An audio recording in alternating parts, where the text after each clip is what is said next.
جی ہاں، 11 اپریل اور 12 اپریل کی رات ساری دنیا کی نظریں اسلام آباد پر تھیں کہ ایران امریکہ دونوں وفود موجود تھے، اور جنا کنونشن سینٹر کے 1 میٹر کے فاصلے پر 1 کلومیٹر کے فاصلے پر سیرینا ہوٹل میں یہ مذاکرات ہو رہے تھے.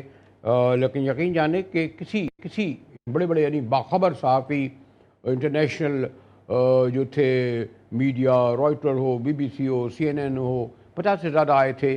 کسی کو بھی یہ خبر نہیں تھی کہ اس مذاکرات میں جو 21 گھنٹے میں نے کہا نا قیام رہا، یعنی 4 گھنٹے خاص طور پر جو جاری رہے، کیا گفتگو ہوئی. بریکنگ نیوز بھی دی تو خود اس وقت کے قائد وائس پریزیڈنٹ وینس نے، اور انہوں نے ایک مختصر پریس کانفرنس سے خطاب کرتے ہوئے وینس نے یہ کہا کہ ہم نے زور دیا تھا کہ تہران کو ہتھیار ڈالنے ہوں گے، اور ہم نے ہدف بھی ان کے قائدین کو بنایا، لیکن ایران اس پہ تیار نہیں ہوا. مجھے سوال ہوا تھا خاص طور پر اس بات پر کہ آپ نے جو ٹرمپ سے کتنی بار گفتگو کی 21 گھنٹے کے دوران، تو انہوں نے کہا 1 درجن یعنی 12 بار. پھر ان سے یہ سوال ہوا کہ کون سا ایسا موضوع تھا جس پہ ایرانی پیچھے ہٹنے کے لیے تیار تھے، تو انہوں نے کہا جوہری توانائی. اور یہ کہہ کر وینس یعنی امریکن وائس پریزیڈنٹ اپنے وفد کے ساتھ واپس امریکہ چلے گئے.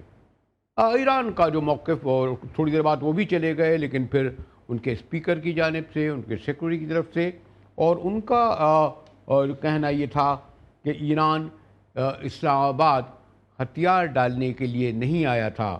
ان کا کہنا تھا کہ ابنائے ہرمز کو ہم نے ہتھیار کے طور پر استعمال کیا اور اس میں کامیاب بھی رہے.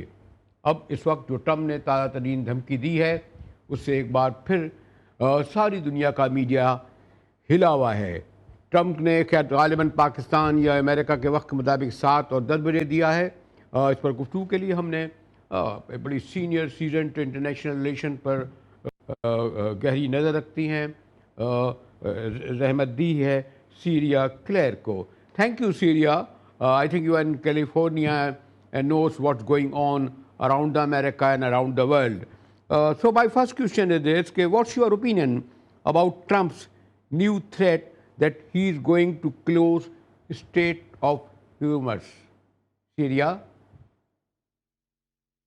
Well, President Trump wants to see a quick resolution to this conflict. And, I know that Vice President Vance and the Trump administration had said that they were very grateful to Pakistan for hosting the talks.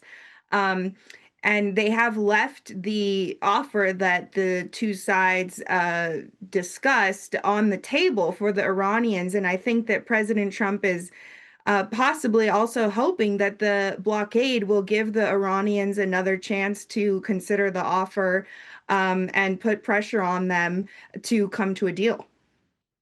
After the return of Vice President and other delegation member, what is the reaction, what is the perception in American mainstream media about this discussion? Either they think it was who is responsible of this failure of talk, Syria? Well, I would say in America, we believe the failure is on Iran, the Iranian side. I think there was not a lot of hope about the Iranian side, but maybe a little more optimism kind of growing when we saw that the talks were going forward and the Iranian delegation arrived there. And so some people were, growing their optimism that possibly some manner of deal could be reached. But the nuclear issue is the red line for President Trump and for most Americans, because, we feel that this is an issue for not only for our safety, but for the world, to not have, the proliferation of nuclear weapons. And after the hard-hitting statement of President Trump and then the Iranian leadership, so the world is expecting another round of war? Well, I mean, I think we'll have to wait and see, what President Trump decides. I think there's a lot of moving parts. There's China is involved here as well. Um, and what the Iranians are going to do, as well as, our Gulf partners, who I know are very supportive of President Trump continuing the operations in Iran.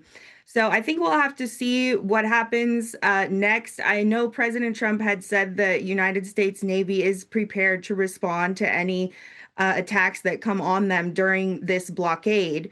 So in terms of that, I think that there is, there is ready for the use of force. But in terms of the, rest of the military operations, we haven't really heard a definitive statement about whether the ceasefire remains in effect or not. And I think a lot of that depends on the Iranian side.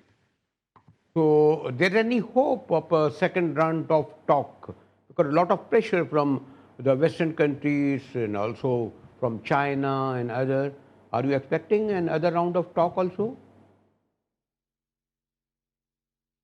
Well, again, I think it depends a lot on the Iranian side. I think that President Trump, he values diplomacy and negotiation quite a bit, but he also wants to see results quickly, and he doesn't appreciate having talks drag out for the sake of talks.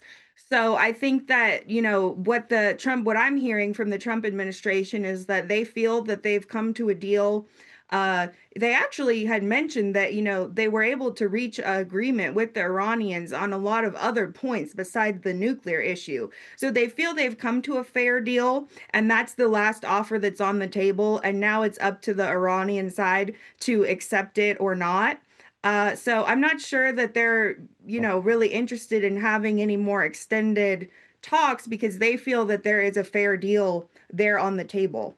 And last, I think there is some rumor around the world that the Congress is now bringing some resolution against Trump. Is any reality? Yes, we do have the Democrats in Congress who have continuously brought war powers resolutions against Trump and other resolutions about the 25th Amendment and various things, but they really don't hold a lot of water legally, and they also don't have the votes to move them forward out of committee and things like that. So I don't think that President Trump and the majority of Americans are worried much about that. There may come a time when Congress, needs to step in here, depending on the level of military activity. But it's my understanding, I spoke to some international law experts and legal experts from the military recently who explained that, we haven't actually met the threshold for where we would need a congressional war powers resolution based on the military activity that's going on in Iran. So we're not there yet. Thank you, Syria. Thank you so much. I think see you again very soon.